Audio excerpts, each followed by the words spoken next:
could have given up, but you didn't. You could have stopped believing, but you didn't. You could have kept living their expectations, but you decided to make this life your own. And in turn, you're here. Hello, everyone. Today we're meeting Erik DaRosa. He is a mental health advocate, CEO, and a co-host of podcasts From Survivor to Thriver. Hi, Erik. Thank you for joining us today. Hi, Anna. Thank you so much for having me on your show. And before we came on, I got a little bit of a chance to find out where you are living these days in Brooklyn. And I spent 18 years living on the Upper West Side of Manhattan. So we already have those connections in common. Yeah, and we didn't know until just 5 minutes ago. And No. that's great. The world is small, actually. Yes, very, very small, and I'm sure we'll get into it and talk about it. But my life in New York City definitely had its ups and downs. I still have my wife's family who lives in the city, and we have lots of good friends. And one of these days, I will be sure to get back and visit. Yes, that would be great. All right, so let's just see. We can start conversation with diving into your story of becoming the person you are today. So if you can just share with us what led you to discover your true passion in life, and how did it start for you? Sure, great question. Lots of twists and turns is how I'll describe it. And for me, I'm 51 now, but for the first 33 years of my life, people who were looking at me from the outside would think that everything was, I'm going to use air quotes, perfectly normal. Grew up, was a straight A student and quite an athlete in both high school and in college. Graduated, as I said, moved to New York City in the summer of 1993 and started working on Wall Street in late August of 1993. And spent almost 18 years in different roles in the financial sector in New York. But all the while, I was living with my own secret on the inside. And that was I was struggling deeply, at times severely, with anxiety and OCD, or obsessive compulsive disorder, for your audience. And it was a secret which I had kept hidden from everyone around me since the age of 7 years old. That's as far back as I can remember. And so anyone looking at me from the outside, especially in my professional career, would have seen someone in a pinstripe suit, very well dressed, very well put together. But on the inside, I was terrified. I was living with intrusive thoughts. I was living each and every day with anxiety. And for a very, very long time, I thought I was broken and I thought I was different. And I thought I was unfixable. And it was at 33 when I suffered my first of 2 dissociative episodes. And that was when I finally had the courage, with the help of my wife, to speak up about what was happening. I started to see a therapist.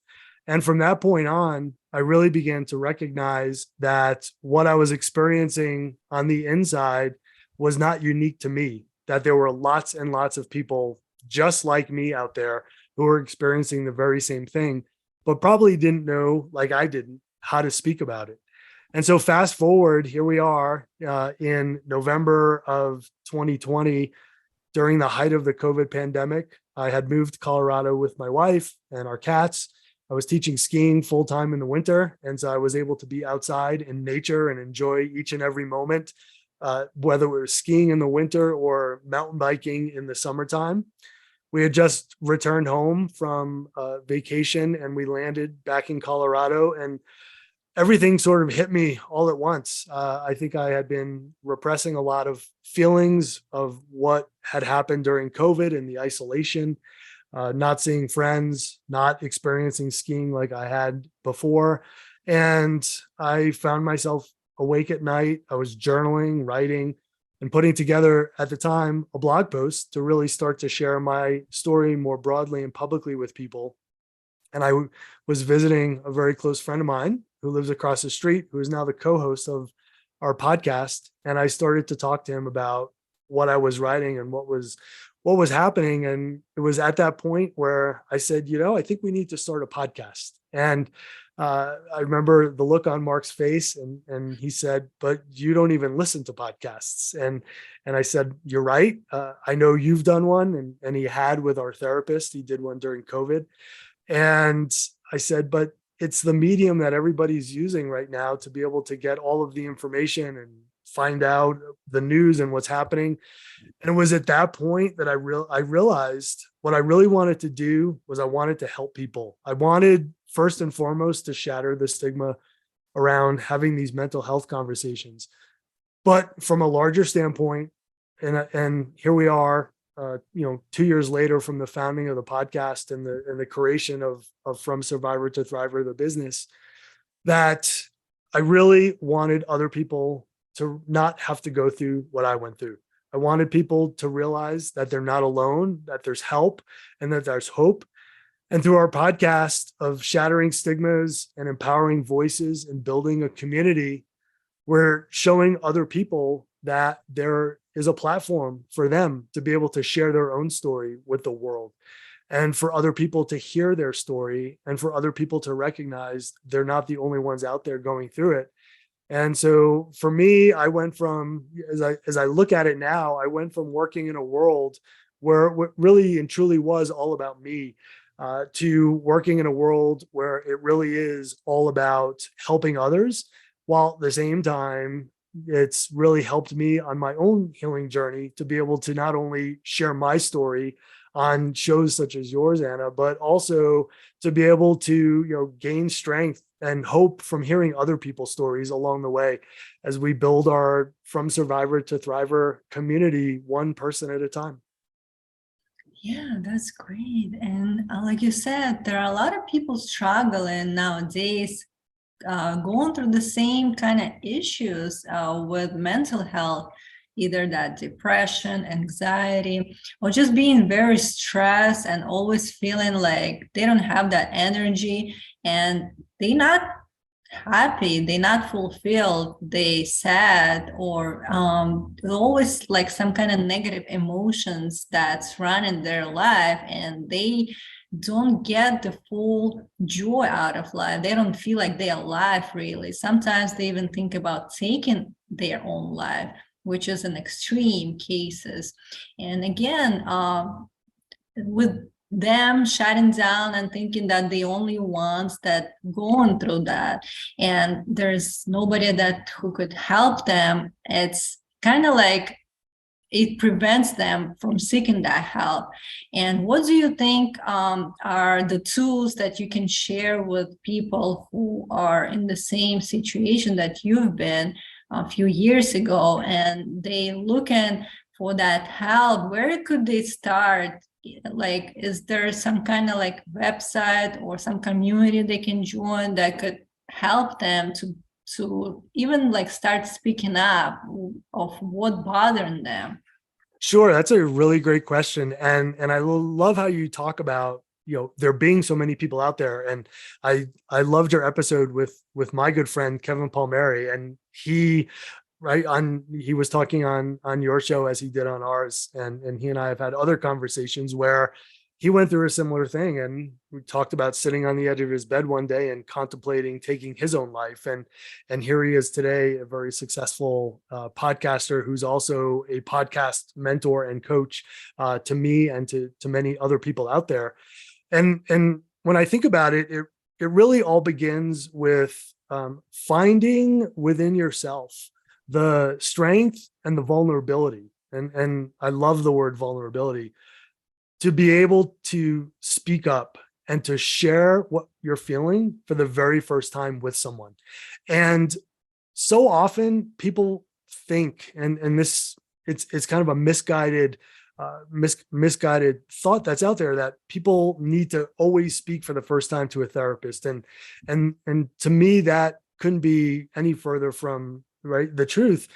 A lot of times people don't exactly know where to turn, and it can be in my case, speaking to my wife about it, speaking to a loved one, speaking to a trusted friend. It can even be speaking to a stranger in, I'm a member of a lot of different face group boards for OCD and anxiety, and sometimes sharing it with a community that is not going to judge you, that is just there to listen. And so much of that first big step when it comes to dealing with, as you said, whether it's depression or anxiety or bipolar or whatever it happens to be that someone is suffering with, is having that conversation. And I can promise your audience, and I know from experience from my own conversation, it feels as though a weight has been lifted off of your shoulders that, in my case, I had been carrying around with me for 33 years. And from that day on, I'm not saying it gets easy, but it does get easier. And the journey really begins from that first time when you have that conversation with someone, or when you go into a group forum, or what I'm noticing now with COVID, so many people have created these virtual discussion rooms where, and I've been honored to have helped be facilitators for some and even joined in on some, where you can join a chat group and come in, and you can be completely and totally anonymous if you want, or you can be full screen video, just like we are now, and just share what it is. And it's really great to be able to see people for, the first time, be able to share their story, and to see the look in their eye when they finish talking, recognizing that somebody's listened to them and somebody's heard them, and somebody else out there is just like them. It's an incredible feeling. And each and every time I either share my story with someone or a group of people, or I listen to somebody share their story with me for the first time, I can almost feel that healing that's taking place. And it's kind of incredible when I think of the era that I grew up in, how different it was, and how we never even talked about the word mental health. So many things in those days, even, things like cancer, things like, HIV when I was in college, all of those things were stigmatized and not spoken about. And so for me, I would say it's that first step of being vulnerable, and that first step of finding someone who is not going to pass judgment, and being able to have that very first conversation, because it does get easier from there. Right. And like you mentioned, being vulnerable as something people take as a weakness, like sharing that type of, it could be a situation or trauma that happened, or just maybe like you brought yourself to that like negative, dark place somehow, somewhere. So whatever happened to you, you can get out of that. But first, you need to start talking about it. And with nowadays, that kind of stigma is getting crushed with all those different type of medium for us to start talking with practitioners available to help, or communities that could listen. And again, with tapping into that vulnerability and start sharing your story, that's where you find the strength, actually, because now you are taking control over it. Now you know that if you were responsible for getting yourself to that dark place, you can also change it.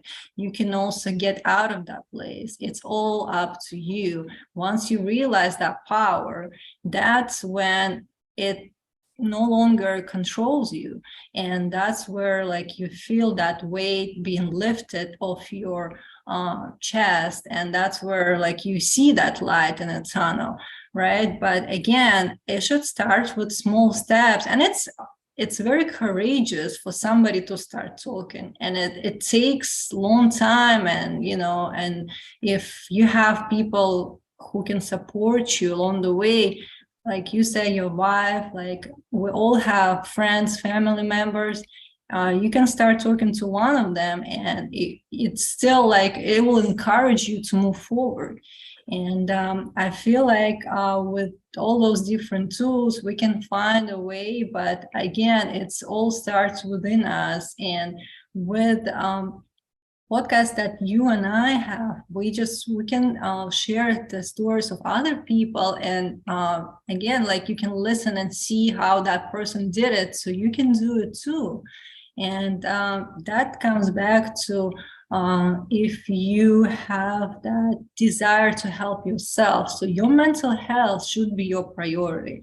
This is the most important thing that you can do, that where you can focus, where you can make sure that if you heal yourself, it's not just about you. It's like a ripple effect. You will affect so many people in your life for the better, you know? And again, like think about that, not just being selfish in a way, right? But still, like, that it will help so many people, including yourself. But it all starts with that talk.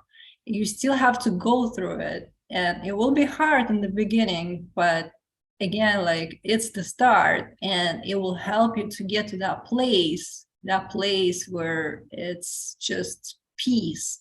You want to make peace with what happened, release all those, every limitation that you have, pretty much. But it takes time, and for everybody it's a different journey, and we have to be compassionate with other people to understand that it's hard. And having that person who you can talk to, the therapist, coach, or a community, nobody is judging you, but they encourage you, they supportive, and they want to see you being successful to heal yourself. And and you brought up I was going to say, you brought up some words in there, which I love and I use very often. And I'll expand a little bit on the vulnerability piece.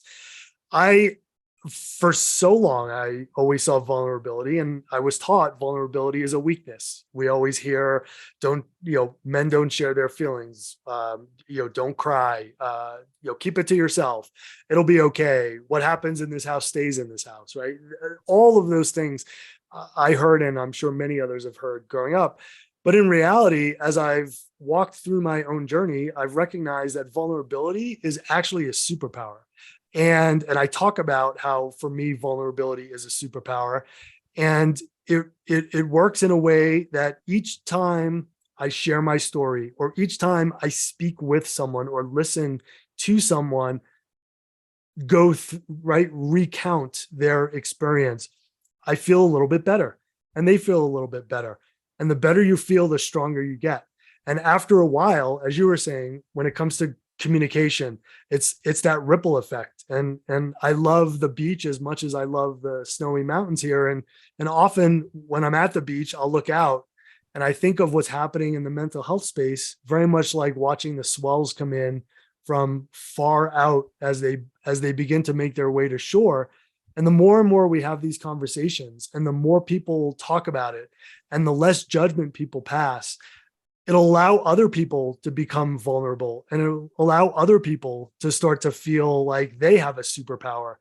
And sooner or later, the community, when it comes to speaking about mental health and putting it right alongside of physical health, as you said, to me, mental health and physical health go together. One isn't more important or less important than the other, and it should be looked at very holistically.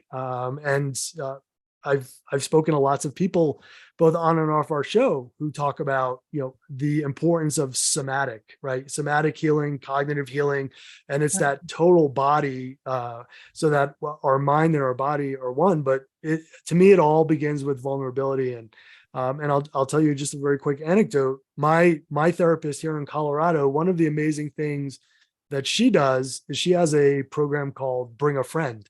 And so for people who are going to a therapist for the very first time, who may have shared their feelings or story, what they're going through with a friend, it's often very hard going to see a therapist, a stranger, that first time, sitting in a room, telling them things that you've probably only told one other person once.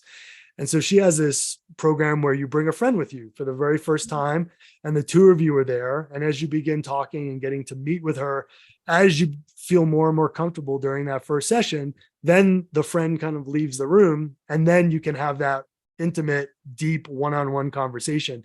But it's things like that that make it so much easier to have those conversations when you know there are people either sitting across from you or sitting right next to you that have gone through similar things, have that empathy and understand and have compassion for what it is you're experiencing. Right. Yeah, that's a great way to start talking to therapists because, yeah, we don't know. In our eyes, it's just a stranger, right? Like we don't know if we can trust that person yet. And it takes time for us to build a comfort zone and feel like we can relax and open up completely. And with having that friends by your side, it would be a great way to start going to that sessions. That's something I never heard, but it's good that there's something like that out there. And for people who have difficulty opening up, it would be a huge help, definitely. And I And would also say, yeah, and to follow on with the therapy piece, I would also say never stop trying. Yeah, I've been lucky enough. I've been with my wife now 31 years. We've been married almost 26 years. So I was never part of the online dating community, but I often talk about finding a therapist is very much like how online dating works and how I know it works from friends, where you go on, you match with somebody, and it's the very same thing with a therapist. You may meet that therapist, and in my case, I've been lucky with a couple therapists now. I've met them, and right away we had that really deep connection. But I know there's also cases where people meet a therapist and that connection isn't there. It doesn't mean you to stop trying. It doesn't mean to give up. It doesn't mean that there's not a therapist out there for you. There is a healing and treatment modality out there for every single person. And in some instances, just like with mine, there might be combinations of things where it's traditional therapy, where it's Eastern medicine and meditation and Reiki and nature therapy or equine therapy, whatever it happens to be. There is something out there for each and every person to help them along their healing journey. So please, don't give up. It's a lifelong journey, and there will be twists and turns along the way. But I've found that with each and every twist and turn, I've been able to go deeper and deeper throughout my journey, and it's made my healing even better, and it's allowed me now in the life that I now live and help other people. It's made it easier for me to be able to connect with those people and help them when needed. yeah, and like you said, there's always a practitioner out there that would be the best match for you. Like sometimes people specialize in certain types of mental disorders, or maybe they went through the same situation you went through. And again, like you can find their bio and have some kind of information about that person. A lot of people do like a free consultation, like first 30 minutes, an hour even. So you Yes. can ask all those questions during that time without committing. You can just see if you have that kind of connection from the beginning, and then you can just try more and see if that goes well for you. And don't be discouraged if it didn't go well. Try to find another one. So it's always it's plenty of help out there. Again, it's just comes back to you. If you're willing to really like help yourself, then you'll find a way to do it. And sometimes like once you start that process, the help could come your way as well, like some kind of support, some kind of like information you hear from others. And it's not a coincidence. Sometimes you're being guided to a certain direction, to a certain person, and you don't know it yet, but then looking back, you realize that's what it was, right? Yes, no, you're so right, Anna. And just a quick story about my energy healer. For most of the time that I was on my healing journey, I was doing just traditional Western therapy, talk therapy, cognitive behavioral therapy. I also have a psychiatrist, and so medication from the age of 33. But we happened upon an amazing guest early on in recording our show, and she ended up living here in Colorado, one mountain valley over from where I live. And we started talking a lot about mindfulness and meditation and Reiki on the episode. And I decided that not only did I want to be able to bring people these amazing stories of healing through our show, but I also felt that if we were going to have guests on, I wanted to try exactly what they were talking about. And so I remember booking a session with her, and it just so happened it was going to be starting in the late fall in 2021. And right before I was going to start with her, I went into a very deep and dark episode. And it was at that time when I realized I had set this up and I had scheduled this early. She had been a guest on our show. I knew nothing about Reiki. And suddenly here she was in my life. And I can't tell your audience enough how much of an impact Dana has had on my life and continues to have on my life, both from an Eastern medicine standpoint, but also just from a friendship standpoint. And we've gone on to share many pieces and parts of our own stories. And she's just an amazing person. So you're absolutely right. Along the way, as you start to open up and you start to have these conversations with people, you never know who you're going to meet. And the next person that you meet may be the person who completely changes the trajectory of your own healing journey. Right. And again, like, you have to realize that this is just not for you only, but the people around you as well. So you have to put high priority on your mental health, same as your physical health. Sometimes I even think like mental health is more important because it's how it's reflected into physical as well, so we need to focus more on our own well-being, and knowing that it's not selfish, it's really essential for every one of us to work on any type of issue that we might have, any type of trauma we might have in the past, that there is a way for us to heal. And we should be working on finding that solution for ourselves, and what is the best way for us to tell our story, to own our story, to have that courage and to step up and start talking about it. And again, it's just gonna improve your life dramatically. Looking back, I would close with the last question for you. Sure. Let's say you're talking to your younger self 10 years ago, let's say 10 years ago, like, what would you say to yourself, like, looking back now, what you know now and what you went through with all this type of therapy, and now you came to a different place, and the person that you were 10 years ago, you still didn't know some of that, and you still were like kind of like searching for answers. What would you tell yourself? How would you encourage your younger self looking back?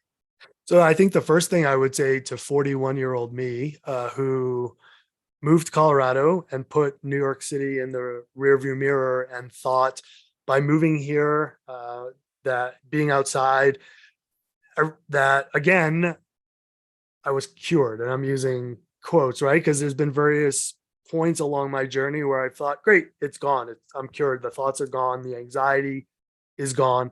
But the reality is, each step along the way, the journey changes. And so to my 41-year-old self, I would say, keep doing the hard work. Because for me, as I've done that hard work, then things have gotten better and things have gotten easier. And I've really found out more about myself. And more importantly, I've been in a place where I can help other people. Even 10 years ago, I was not in a place where I was ready or able or even understood how to help other people who were experiencing something similar to me. And I'm not a medical professional, but I've now learned enough through my own lived experience and my own journey, and done a lot of that hard work and had a lot of those difficult conversations and been vulnerable, that I can be there to help support other people. And for me, I feel like it really comes full circle. There have been so many people, and I call them my healing team.